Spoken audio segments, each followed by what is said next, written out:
it's not too shocking of a result. But it is an upset. I mean, this is the number 4 seed versus the number 13 seed. It is absolutely an upset. Is it shocking to many? Maybe not, but it is certainly an upset worth noting. I think, and with how fast the game is, be able to get away with some rotational mistakes. 1 point puts it away. It'll be HavoK ESports taking the first series against TK. Dominant fashion, 250-118. Nicely done there by HavoK, a little bit of an upset.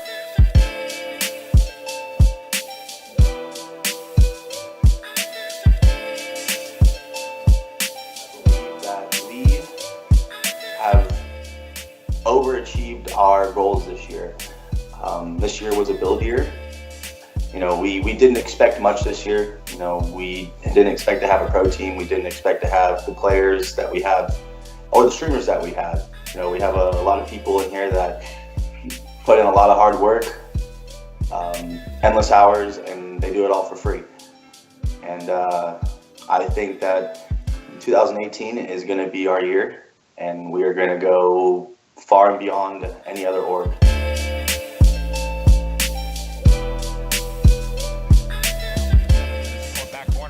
And you've got Moach sitting inside a cell block. That player didn't have a chance. Nope. Swarly trying to watch his BC, trying to save the round. Has camo, but doesn't use it. Miracles in the 1 versus 2. The last hope for HavoK. He's dead. And it's only right that the man himself gets the defuse. Congratulations to 3s up. With that defuse, they will qualify for the CWL we were going Championship. to LCQ thinking we were going to qualify for Worlds. You know, we had a strong roster. Clearly, as you've seen this past, 2 weeks ago, that Evan, he shows up to tournaments. BZ, he shows up to tournaments. Balance, he shows up to tournaments. You know, all these guys, they got top 64 at Dallas, but when we went into the LCQ, we first round, we played TK. TK, they just won Dallas, again, 2018. 2 of the guys were on that roster. 1 of them was the MVP of the tournament. We 3 won that team. I fully believe that we underperformed at the LCQ and that we definitely should have qualified for Worlds. And it was a heartbreak for us because, we thought that, oh, here it is, finally, we're going to Worlds. And we fell short, lost 3-2 to 3s up, and they actually eliminated us from the tournament. And yeah.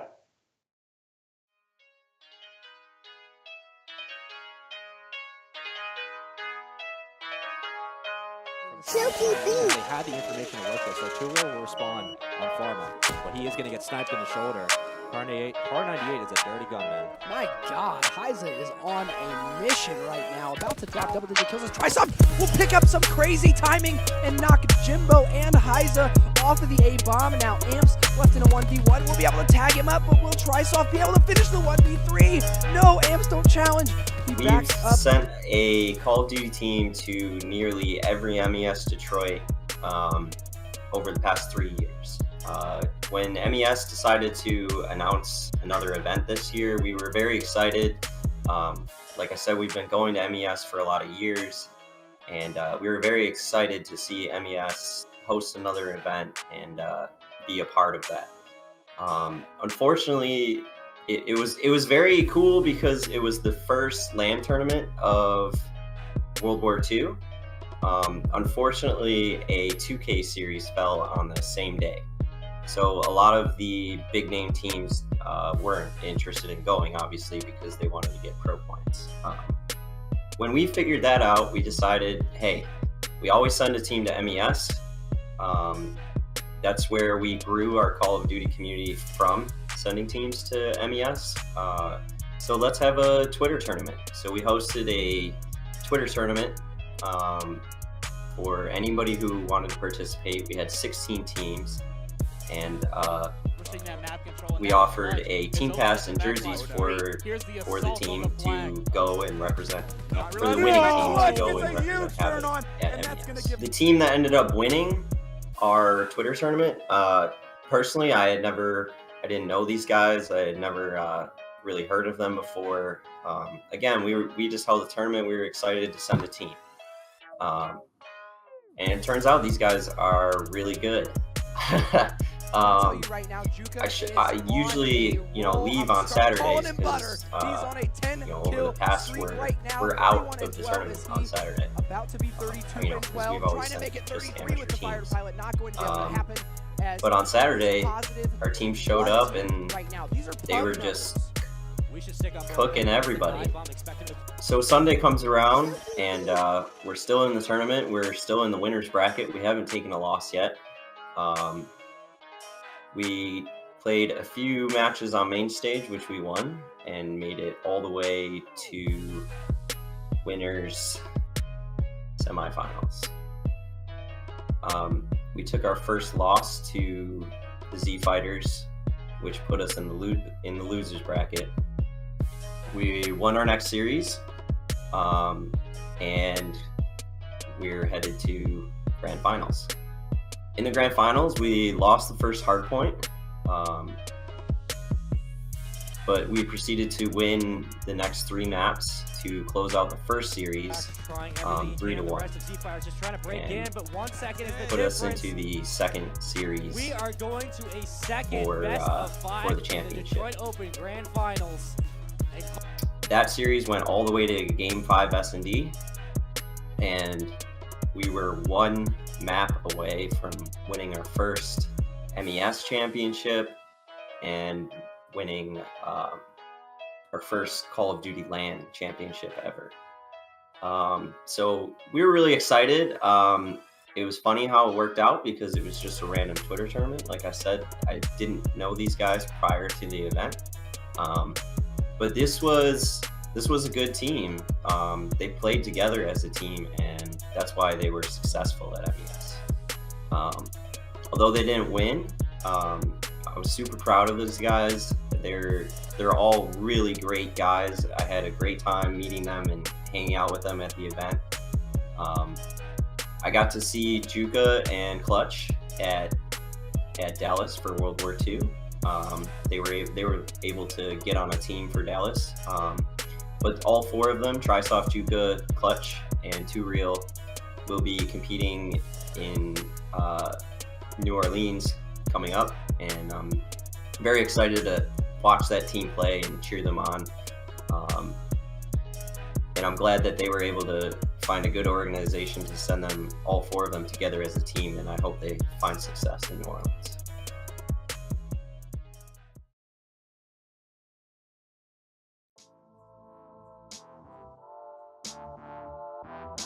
Chuki Beats.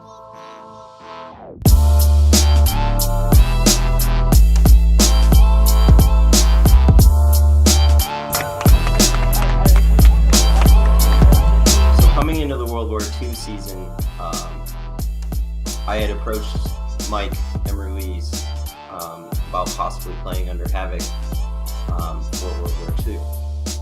As I mentioned before, I've met him a few times at MES. I've been watching them for a lot of years.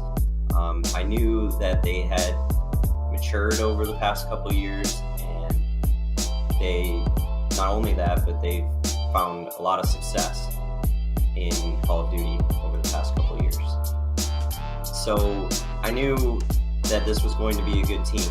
I knew that this team has stuck together through thick and thin for the most part, which is a very important part, especially in Call of Duty. That's a very important part of winning, is having the right team chemistry, unselfish plays, so that your team can win. They are top 16 players, absolutely, and they should finish top 16 every single event. I don't see any less than that. If they do, they're underperforming, because I know they're a top 16 team, hands down.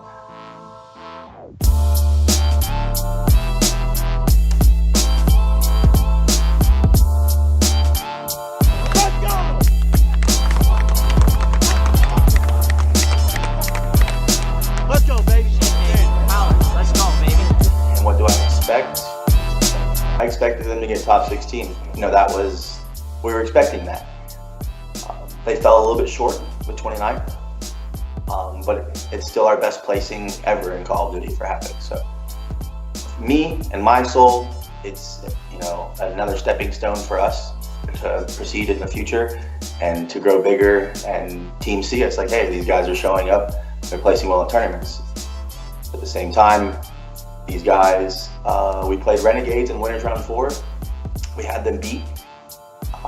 We didn't rotate back on one of the flag caps, and they actually returned the flag and counter cap to tie the game. And then in the last 45 seconds of that game against Renegades in Game 3, both teams had the flag for roughly about 2 minutes. Cade killed Mike, I believe, with a grenade, and Renegades returned the flag and countercapped off that with 25 seconds left, and that sent us in the losers bracket. We made a huge losers bracket run, for all of you who don't know, at Dallas, that there was a bomb threat on Friday, and we couldn't finish all our games on Friday, so we had to wake up early, get there Saturday, and we were at the event till 3 a.m. in the morning from 8 a.m. We were there for a long, long time, and we played HavoK ESports, for those of you who don't know them. Diabolic's on that team. I don't know who else is on that team, absolutely, but they played really good Call of Duty, and once again, we should have beat them because our team is better. We didn't drop a single S&D game the entire tournament. Even if it was 5-5 with 1-on-1 remaining to send us, into the next round, we still came up clutch. We choked again on flag. Same thing happened. 35 seconds left. Our team somehow lost the flag. Amity returned it. Amity scored. Game over. We got sent home. And we were one game away from champs bracket. We would have played Millennium, and we would have beat the Europeans. I truly believe that, and that would have sent us into pool play. Coming into New Orleans, it's going to be another tough tournament for us. Obviously, we're going to have to come out of the open bracket if we're going to make pool play. It's going to be tough. It's going to be a long road, but these guys are capable. They're prepared. They've been practicing, and we definitely have the goal of top 16 or better for New Orleans, and we definitely feel that these guys can accomplish that. Chuki Beats.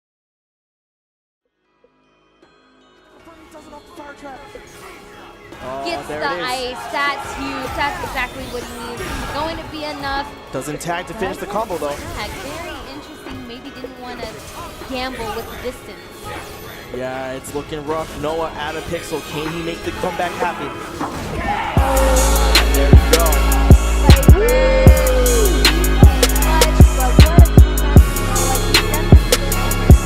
Yeah, we'll still see Noah in losers finals, but great bounce back. No one's been able to really get Viper like a good. Actually, at first, no. I thought that it was going to be like another. When I had the 2-0, I thought it was going to be 3-0 again. I thought it was done, but then he got the game on me. Got a little bit flustered. He got another game, and pretty much Punisher came up on stage and told me, "Yo," he's like, "Dude, you're playing stupid because you're frustrated. I can see it." Told me to calm down. I calmed down, and then we got the game that should have been happened 2 games ago to close out the winners finals. Well, Smooth approached me, looking for some help. I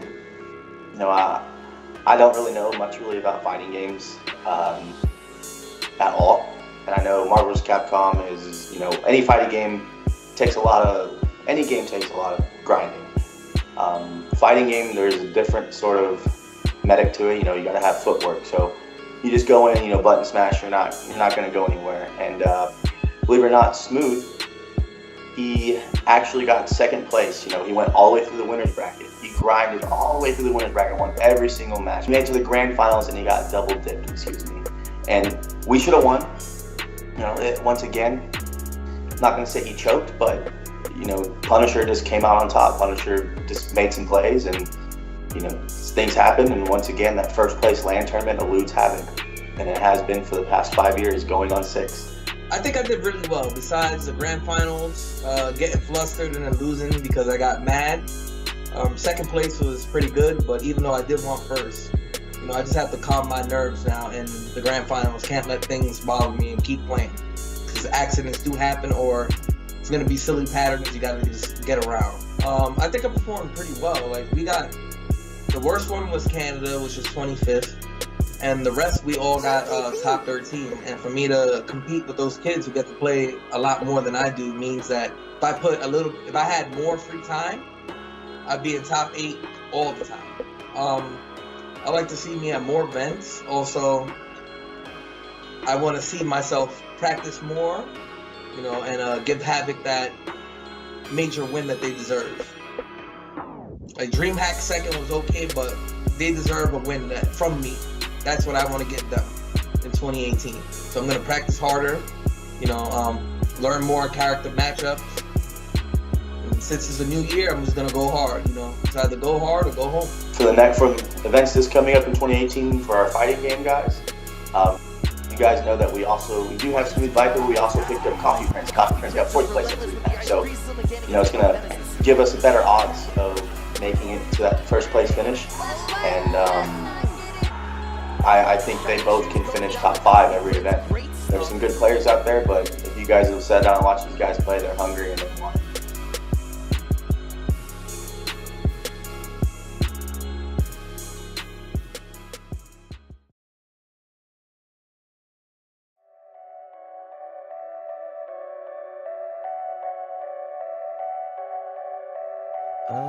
Explain who I am in HavoK. Okay, I'm John Uzumaki, the greatest Fortnite player of all time. No scope for the win. Oh my fucking no fucking way! No fucking way! Okay, that was sad. Oh my fucking god. I can't fucking do it. I fucking can't do it.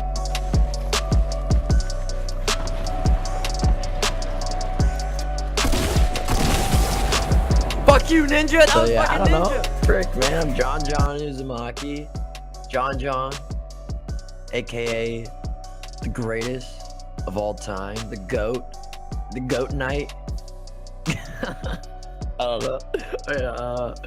So John competed under us for a while for Super Smash Melee, but our biggest draw to John was his ability to entertain on his stream. John is an excellent entertainer on his stream.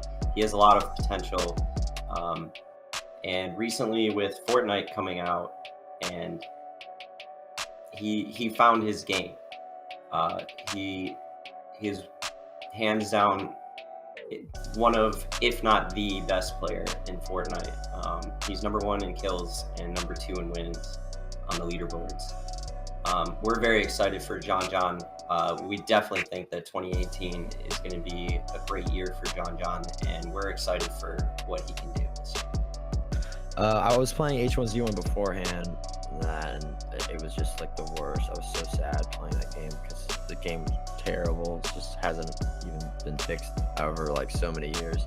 And then Fortnite came out, and it just made me feel so much better as a streamer. The leaderboards were coming. I could tell like this is my chance. This is my opportunity to get #1 and get you know, actually become a streamer, take it serious. And that's exactly what I did. Right whenever I started grinding, a lot of results happened. I immediately got like hosted by Karma. He hosted me for like 900 viewers, and that helped me tons. And like I kind of rode the momentum with that. Not saying like you can't rely on getting hosted when you're streaming though. Like it's all about the grind, and like you're gonna go from 20. You're gonna like a week later you'll go from 20 to 30, and you gotta keep going with it. You have to be really consistent. Kept grinding, and I was like 200 wins or like 100 plus wins away. I started showing how to act. Like I just kind of changed my play style a little bit. I went from full aggro to like a balanced, like, yo, I'm gonna win. And like it was like I started camping more pretty much, and then it just, you know, I got a lot more consistent wins, and it ended up being the more fun side of the game actually, because you get to learn that different perspective. But I don't know, man. That's how I got. I went from being like number 30 in wins, and then I got to number two in the world in wins right now, which I have been delayed getting #1, which Myth is #1 right now still. I'm like 90 wins away, so I can get there. And you know, after this interview, I'm gonna be getting back on to stream more. like what changes do I want to see? I want to go to more tournaments. That would be awesome. More like tournaments for the game, so I can get my name out there more and like bring home a trophy, bro. That would be sick. I would like to see them implement more custom games where like we can all play.